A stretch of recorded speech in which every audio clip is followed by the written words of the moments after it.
Salut à tous, ici Adam de Planète Tudora, j'espère que vous allez bien et bienvenue sur cette vidéo dédiée aux luttes historiques pour les droits humains. Aujourd'hui, nous explorons trois mouvements majeurs, la lutte pour les droits des femmes, la lutte contre le racisme et les efforts pour la décolonisation. Donc c'est une vidéo sommaire qui va vous éclairer un peu sur les bases de ces mouvements. Sur la plateforme, vous aurez des questionnaires d'études et bien entendu, mon aide si vous avez besoin de plus de détails. Donc c'est une vidéo qui est beaucoup plus dédiée aux élèves de secondaire 1, secondaire 2, mais tous ceux qui veulent en savoir un peu plus sur ces mouvements, du moins savoir la base, sont tout à fait libres d'écouter cette vidéo. Donc vous allez peut-être, probablement, apprendre des choses. Alors commençons. Tous ces combats ont transformé notre société en brisant des barrières d'injustice et en ouvrant la voie à un monde égalitaire. De figures emblématiques comme Rosa Parks et Gandhi à des mouvements puissants comme le féminisme et la décolonisation africaine, découvrons ensemble ces histoires inspirantes de résilience et de détermination pour l'égalité. Donc tout d'abord, commençons par la lutte des femmes pour obtenir leurs droits. Cette lutte a été particulièrement marquante au cours du XXe siècle, bien qu'elle n'ait pas commencé simultanément partout dans le monde. Par exemple, au Québec, les femmes ont acquis le droit de vote avant celle d'Irak, mais après celle d'Allemagne et du Royaume-Uni. Donc aujourd'hui encore, dans de nombreuses régions, les femmes doivent continuer à se battre pour faire respecter leurs droits. Par exemple, au Moyen-Orient ou encore dans certains pays d'Afrique. Donc un document qui solidifie l'égalité entre hommes et femmes, c'est la Déclaration universelle des droits de l'homme qui a été adoptée par l'ONU en 1948 et qui stipule que tous les individus naissent libres et égaux et interdit la discrimination fondée sur le sexe. Donc la Déclaration universelle des droits de l'homme, c'est pas seulement pour les hommes, même si le titre pourrait laisser penser le contraire, mais pour tous les humains. Donc on parle de homme avec un grand H qui signifie vraiment que l'humanité, peu importe son sexe, sa religion ou son origine, naît libre et est égale à son prochain. Par contre, les femmes ont dû déployer des efforts considérables pour être reconnues comme égales aux hommes et bénéficier des mêmes droits. Donc c'est en s'appuyant sur ces principes des droits de l'homme que les femmes ont entamé leur combat pour une société plus équitable. Comprenons un peu la situation des femmes au XXe siècle. Dans de nombreux pays, les femmes avaient des droits limités par rapport aux hommes. Par exemple, elles avaient souvent peu de droits de propriété et devaient obtenir l'autorisation de leur mari pour prendre des décisions financières ou légales. Les femmes étaient généralement considérées comme responsables des tâches ménagères et de l'éducation des enfants. Donc leur rôle principal était de s'occuper de la maison et de la famille, tandis que les hommes étaient vus comme les pourvoyeurs financiers. Donc l'accès des femmes à l'éducation et aux carrières professionnelles était souvent limité. Donc les femmes étaient encouragées à poursuivre des carrières dans des domaines considérés comme appropriés pour elles, comme l'enseignement, le nursing ou le secrétariat. En politique, les femmes n'avaient pas le droit de vote et ne pouvaient pas être élues. Par contre, attention, tous les hommes n'avaient pas non plus le droit de vote. Par exemple, au Canada, il fallait avoir fait le service militaire. Dans d'autres pays, il fallait avoir un certain niveau social ou un certain niveau d'éducation. Bref, les femmes n'étaient pas forcément les seules citoyennes ou les seuls citoyens à ne pas pouvoir voter. En résumé, la situation des femmes au XXe siècle se résume à la privation de certains droits et libertés comme avoir un compte en banque ou avoir accès à l'éducation supérieure. Donc elles ne peuvent pas voter et sont considérées comme sous l'autorité ou la responsabilité de leur mari. Traditionnellement, leur rôle se résume à tenir la maison et s'occuper des enfants. Donc, alors si la première moitié du XXe siècle semble ne pas être favorable aux femmes, la seconde moitié, elle, va emmener beaucoup de changements, notamment avec les mouvements féministes. Et on y vient tout de suite. Parlons donc maintenant du féminisme, bien que plusieurs pays aient instauré la démocratie dans leur système politique au XVIIIe et XIXe siècle, seuls les hommes avaient initialement le droit de voter et de se présenter aux élections. Face à ces injustices, les femmes ont commencé à se regrouper et à exprimer leur mécontentement pendant cette même période. Nombre d'entre elles ont participé à des manifestations en faveur du droit de vote des femmes. Les femmes militantes pour cette cause ont été surnommées suffragettes. Par contre, petite parenthèse, quand je dis que seuls les hommes avaient le droit de vote initialement, eh bien oui et non. Je vais tout simplement souligner qu'au départ, surtout au XVIIIe et début XIXe siècle, la plupart des démocraties réservaient le droit de vote à une minorité d'hommes. Dépendamment des pays, fallait être propriétaire ou encore un noble par exemple. Mais bon, ce que vous devez retenir, c'est que ce sont les suffragettes qui vont faire grandement avancer le droit de vote aux femmes.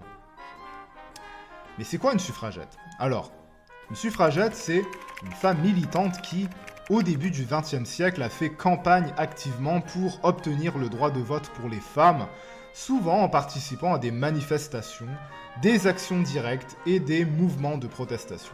Donc les suffragettes utilisaient plusieurs moyens pour faire avancer les droits sociaux et politiques des femmes, comme les manifestations, la publication de livres et même la grève de la faim.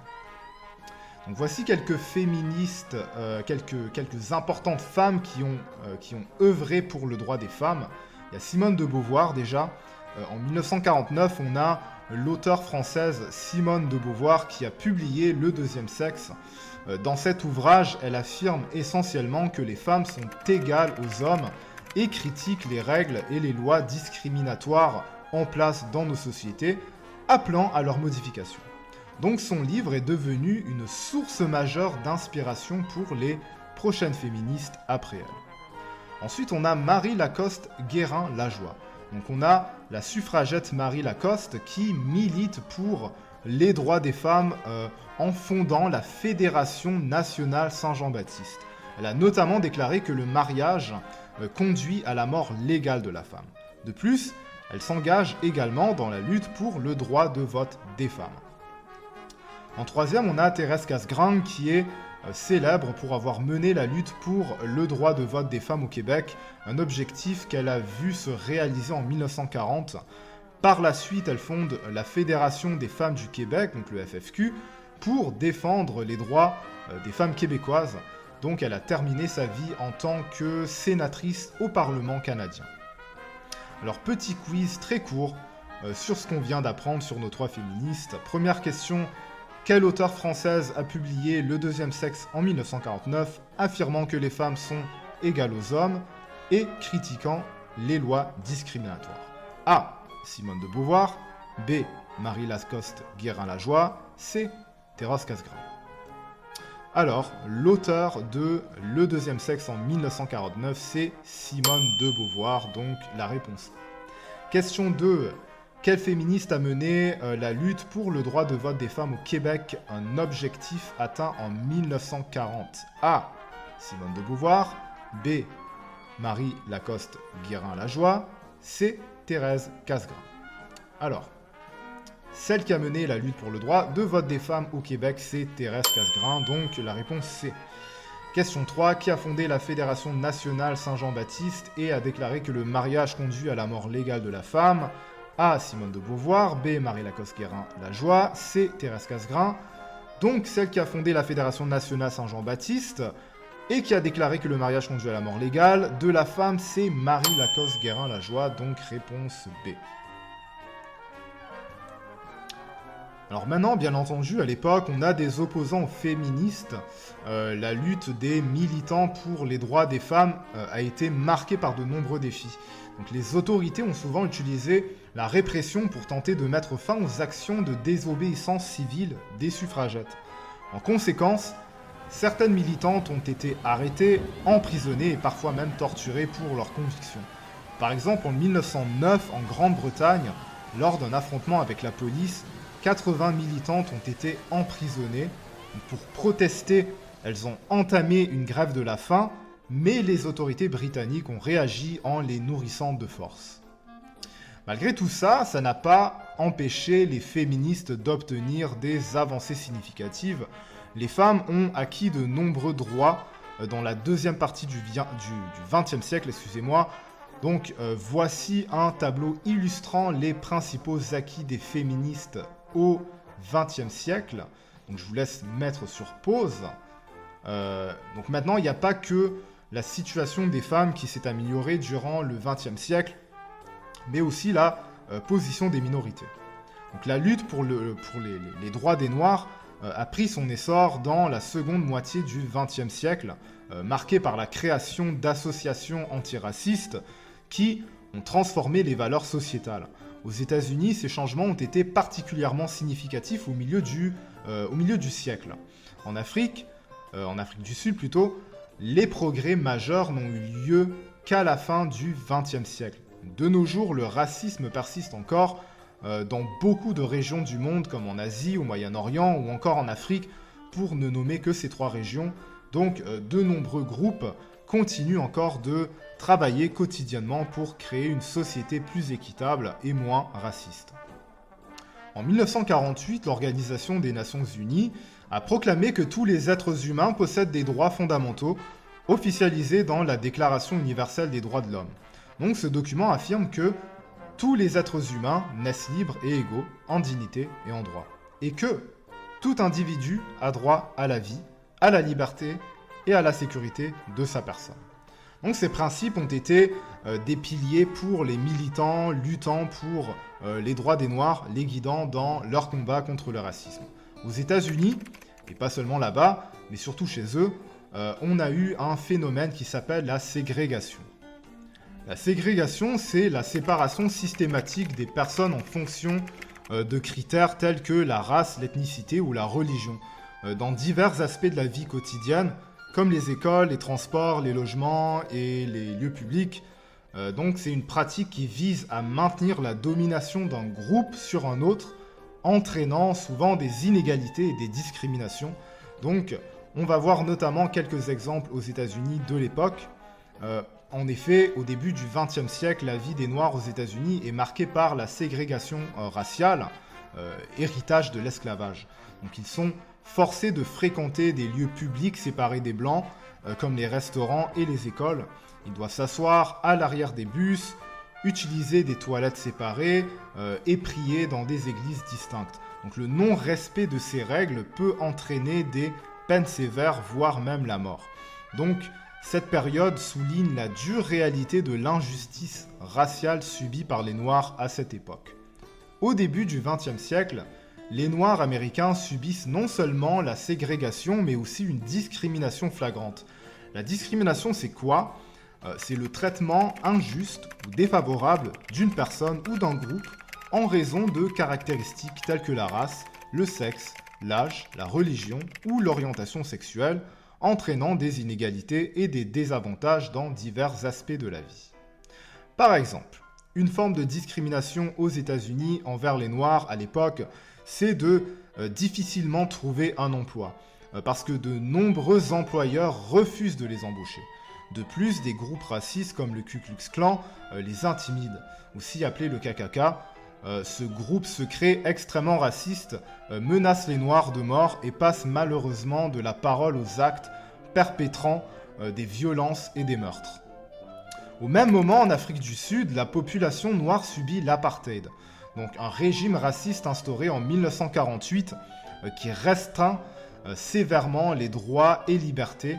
Donc cette loi interdit aux Noirs de fréquenter les mêmes lieux que les Blancs, les oblige à porter un passeport en permanence et interdit les mariages interraciaux. Donc les mariages interraciaux, c'est les mariages entre les Blancs et les Noirs, par exemple. Le non-respect de ces règles expose les Noirs à des risques de prison, de torture et même de mort. Donc on voit bien que même si on a libéré les Noirs de leur situation d'esclaves un peu partout dans le monde occidental, les Noirs, spécialement aux États-Unis ou encore en Afrique du Sud, continuent de vivre discrimination et ségrégation et leur situation était loin d'être enviable et voilà pourquoi des avancées ont été faites pour les aider, notamment, on l'a vu avec l'ONU et la Déclaration universelle des droits de l'homme qui mentionne que tous les êtres humains naissent libres et égaux en dignité et en droit. Donc on a aussi en 1963 le fameux Martin Luther King qui fait son discours intitulé I Have a Dream aux États-Unis et qui sera malheureusement assassiné 5 ans plus tard en 1968. On a les Civil Rights en 1964 qui interdisent finalement la ségrégation raciale aux États-Unis. En 1965, le Voting Rights Act qui donne aux Noirs le droit de vote aux États-Unis. Et plus loin, dans la géographie, dans le temps, en Afrique du Sud, on a l'abolition de l'apartheid en 1991. Une année importante dans l'histoire à retenir, c'est l'abolition de l'esclavage en 1865 aux États-Unis. Attention, par contre, ce n'est pas parce que l'esclavage est banni que les Noirs sont traités de manière juste. En effet, les Noirs subissent toujours le racisme et la discrimination. Donc la lutte n'est pas terminée. Les Noirs suivent une lutte d'abord pacifiste, c'est-à-dire qu'ils utilisent des moyens non violents pour faire valoir leurs droits. Par exemple, ils forment des associations, ils participent à des manifestations et font des boycotts. Donc ça, c'est les moyens pacifistes. C'est quoi un boycott ? Eh bien, c'est une action collective qui consiste à refuser d'acheter, d'utiliser ou de participer à quelque chose en signe de protestation ou pour exercer une pression afin de provoquer un changement social, politique ou économique. Si ça vous rappelle une histoire, rappelez-vous dans une ancienne vidéo où on parlait du Tea Party, donc des colons des 13 colonies qui ont boycotté le thé venant d'Angleterre pour justement protester contre les taxes imposées par les Britanniques sur le thé. Donc les colons jetaient les cargaisons de thé venues d'Angleterre en signe de protestation.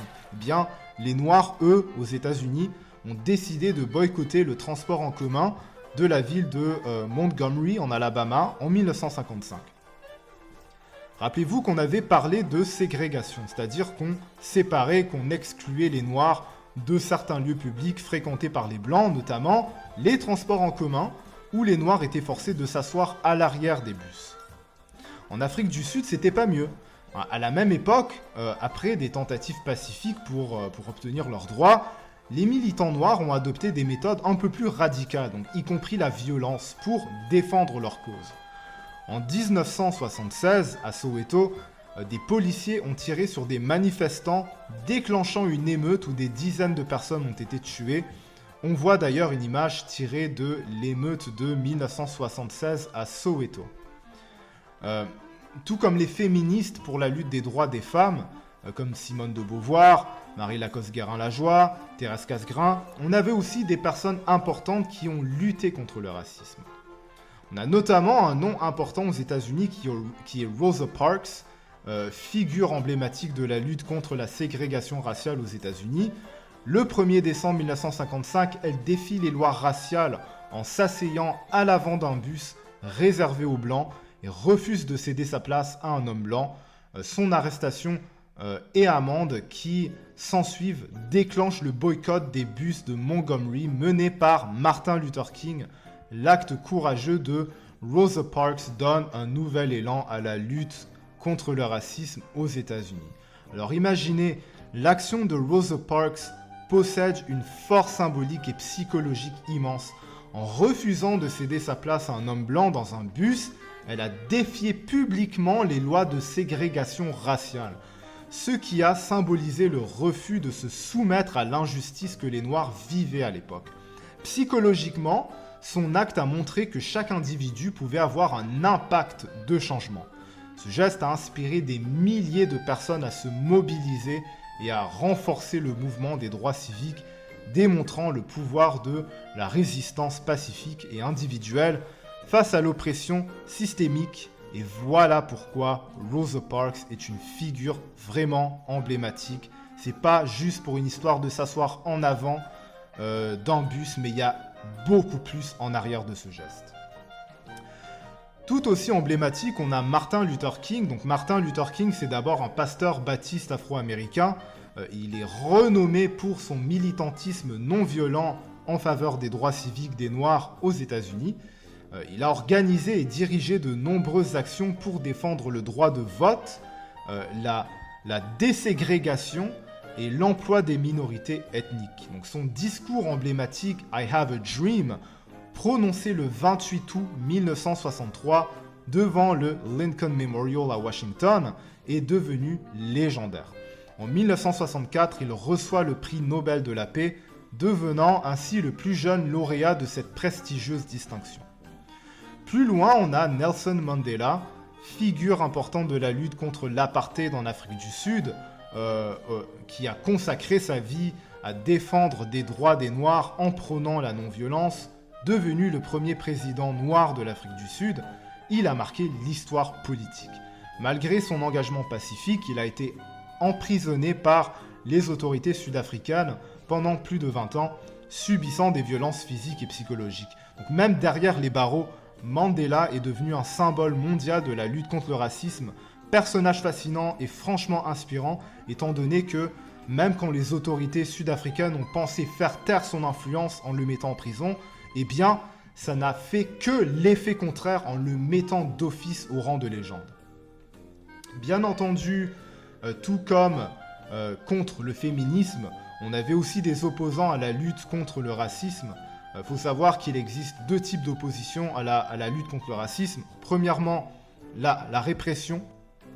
En effet, les autorités ont parfois réprimé les manifestations pour les droits civiques des Noirs, comme en Afrique du Sud, où des émeutes violentes ont éclaté lors des rassemblements organisés par Nelson Mandela. Donc aux États-Unis, Rosa Parks a été intimidée par des actions judiciaires après l'incident du bus. Deuxièmement, des groupes racistes comme le Ku Klux Klan ont menacé les militants pour qu'ils renoncent à leurs convictions. Martin Luther King, par exemple, a été assassiné en 1968 par un raciste américain et Nelson Mandela mis en prison. Malgré toutes ces attaques et oppositions contre la lutte antiraciste, beaucoup d'avancées ont été réalisées. En 1964, on a le Civil Rights Act, adopté aux États-Unis, qui interdit la ségrégation aux États-Unis. Et un peu plus tard, en 1965, le Voting Rights Act a accordé le droit de vote aux Noirs américains. Même si le racisme existe encore aujourd'hui et que de nombreuses personnes continuent de lutter contre cette injustice, les valeurs de la société ont considérablement évolué, améliorant ainsi la condition des Noirs aux États-Unis. Un symbole fort de ce changement est l'élection de Barack Obama, premier président noir des États-Unis en 2008, et en Afrique du Sud, sous la pression internationale, l'apartheid a été aboli en 1991. Quelques années plus tard, en 1994, les premières élections multiraciales ont eu lieu et Nelson Mandela est devenu le premier président noir du pays. C'est quoi des élections multiraciales? C'est tout simplement des élections où il y a plusieurs races, comme les blancs, les noirs, qui offrent leur candidature pour les élections. D'accord? Donc, parlons du dernier sujet de cette vidéo, la décolonisation. Durant les temps modernes, les empires coloniaux cherchaient à s'emparer de territoires pour affirmer leur supériorité. À l'époque contemporaine, on observe une émancipation des peuples colonisés. Après leur participation à la Première Guerre mondiale, de nombreuses colonies ont demandé plus d'autonomie. Les processus d'indépendance sont variés selon les pays.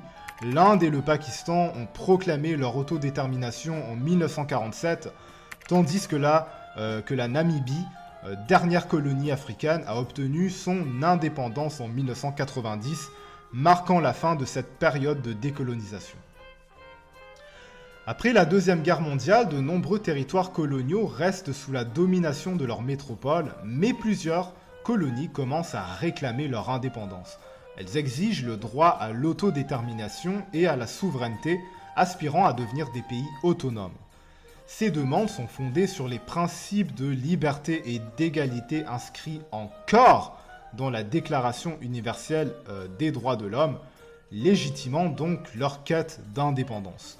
On voit donc ici à quel point la Déclaration universelle des droits de l'homme est un texte important dans la lutte contre les inégalités et pour la liberté, que ce soit pour les hommes, les femmes, les minorités ou encore les pays eux-mêmes. Dans la Charte des Nations Unies, un texte de l'ONU datant de 1945, eh bien, ce texte énonce clairement le droit à l'autodétermination. En effet, on peut y lire un des buts des Nations Unies est de développer entre les nations des relations amicales fondées sur le respect du principe de l'égalité de droit des peuples et de leur droit à se diriger. Et là, boum, les colonies s'appuient sur une base solide pour enfin demander leur indépendance, et c'est là que commence la décolonisation massive. La question que vous devez vous poser, c'est pourquoi demander son indépendance des métropoles? Eh bien, malgré leur participation à la Première Guerre mondiale aux côtés de leur métropole, les peuples colonisés n'ont toujours pas accédé à la souveraineté. Ils sont considérés comme des citoyens de second ordre par rapport aux habitants de la métropole, c'est-à-dire que dans leur propre pays, ils sont considérés au bas de l'échelle. En plus de ces préjugés, leurs ressources naturelles sont exploitées par les colonisateurs, rendant difficile le développement économique des colonies. Les habitants des colonies subissent également de la ségrégation, car seuls les métropolitains occupent les postes administratifs importants. D'où ma remarque tout à l'heure exposant le fait qu'ils sont traités comme des citoyens de second ordre dans leur propre pays. En plus, les colonisés sont victimes d'acculturation. Acculturation, mot important qui veut dire que les métropoles imposent leur culture, leur histoire et leur langue aux populations conquises. Les chemins vers l'indépendance des colonies ont été divers, parfois pacifiques, parfois violents. Par exemple, en Inde, dans les années 30, Gandhi a encouragé le boycott et la résistance passive contre les produits britanniques et le refus de payer les impôts. Parfois, les actions pacifiques suffisaient plutôt pour obtenir l'indépendance, mais parfois non. L'Indochine, par exemple, a utilisé la violence pour se libérer de la domination française, menant à la création de 3 États indépendants, le Cambodge, le Vietnam et le Laos d'aujourd'hui. Mais parlons d'un événement concret, celui de la conférence de Bandung.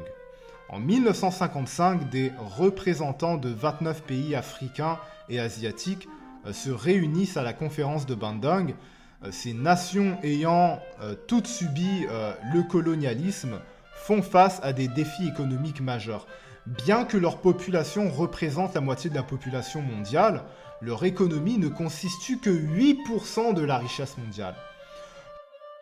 Pour plus de détails, pour ceux que ça intéresse, durant cette conférence, ils ont abordé des questions de paix, de coopération économique et de lutte contre le colonialisme et le racisme. C'est une conférence qui a marqué un mouvement crucial dans la solidarité entre les nations du tiers-monde et qui a posé des bases du mouvement des non-alignés et a renforcé leur position sur la scène internationale. D'ailleurs, c'est quoi les pays du tiers-monde? Quand on parle de pays du tiers-monde, on parle des pays pauvres, d'accord? Donc des pays d'Afrique, des pays de certains pays asiatiques, des pays d'Amérique du Sud. Donc ça, c'est des pays du tiers-monde. En Inde, on a le fameux Gandhi, un érudit et révolutionnaire qui a milité pour l'indépendance de l'Inde en prônant la non-violence. Il s'opposait à la participation de l'Inde à la Deuxième Guerre mondiale aux côtés du Royaume-Uni et incitait la population à se rebeller pacifiquement pour leur indépendance. Après un conflit armé à Calcutta, Gandhi a entamé une grève de la faim pour persuader son peuple de déposer les armes. Il a également œuvré pour une société indienne plus juste en prônant l'égalité entre les différentes classes sociales, contribuant grandement à la décolonisation pacifique de l'Inde. Ensuite, on a Léopold Sédar Senghor, politicien, poète et professeur qui a joué un rôle crucial dans la valorisation de la culture sénégalaise durant sa présidence au Sénégal de 1960 à 1980. Il a œuvré pour un pays plus juste, égalitaire et pacifique, rêvant d'une société où toutes les ethnies vivraient en harmonie. Donc Senghor a également fortement critiqué le système colonialiste et l'acculturation des peuples noirs d'Afrique. Bien entendu, tout comme contre le féminisme ou l'antiracisme, il y a des opposants à la décolonisation. Bien évidemment, les premiers opposants à la décolonisation sont, sans surprise, les empires coloniaux, qui se sont farouchement opposés à la décolonisation parce qu'ils voyaient leur colonie comme une source cruciale de revenus, donc d'argent, et une preuve de leur puissance militaire. Donc ils ont entrepris diverses actions militaires et non militaires également pour conserver leur territoire. Par exemple, la France, risquant de perdre ses colonies, a proclamé l'égalité de tous les citoyens de l'Empire. Mais les colonies aspiraient toujours à l'indépendance. La France a accordé pacifiquement l'indépendance au Maroc et au Sénégal, mais a résisté en Indochine et en Algérie où des combats pour la souveraineté ont éclaté. Mais en dépit de toutes ces oppositions, grâce à leur lutte pour leur indépendance, de nombreuses anciennes colonies deviennent des pays, transformant considérablement la carte du monde du XXe siècle. Ces nouvelles nations émergent, principalement en Afrique. En 1960, pour éviter les conflits armés et la violence dans les processus de décolonisation, l'ONU adopte une déclaration d'indépendance des colonies. Donc cette mesure oblige les métropoles à négocier pacifiquement l'indépendance de leurs colonies. C'est très important à retenir. Ainsi, plus d'une vingtaine de pays africains obtiennent leur souveraineté grâce à ces négociations de l'ONU. En conclusion, les luttes pour les droits des femmes contre le racisme et pour la décolonisation ont profondément marqué l'histoire du XXe siècle grâce à des figures emblématiques, des mouvements collectifs et des signatures de traités. Ces combats ont permis de réaliser des avancées significatives vers l'égalité et la justice. Bien que des défis subsistent encore aujourd'hui, les acquis de ces luttes ont jeté les bases d'un monde plus équitable. Donc continuons à nous inspirer de ces histoires pour promouvoir le changement et ne pas répéter les erreurs du passé. J'espère que cette vidéo va vous avoir aidé à comprendre les bases de ces mouvements. Si jamais il y a des choses que vous n'avez pas compris ou que vous avez besoin d'aide, n'hésitez surtout pas à me le dire en commentaire, contactez-moi par texto, appel vidéo, ça va me faire plaisir de vous aider. C'était Adam de Planète Tutorat. Abonnez-vous pour ceux qui regardent sur YouTube, mettez un like, ça aide beaucoup l'algorithme. Et moi, je vous dis à bientôt. Ciao, ciao.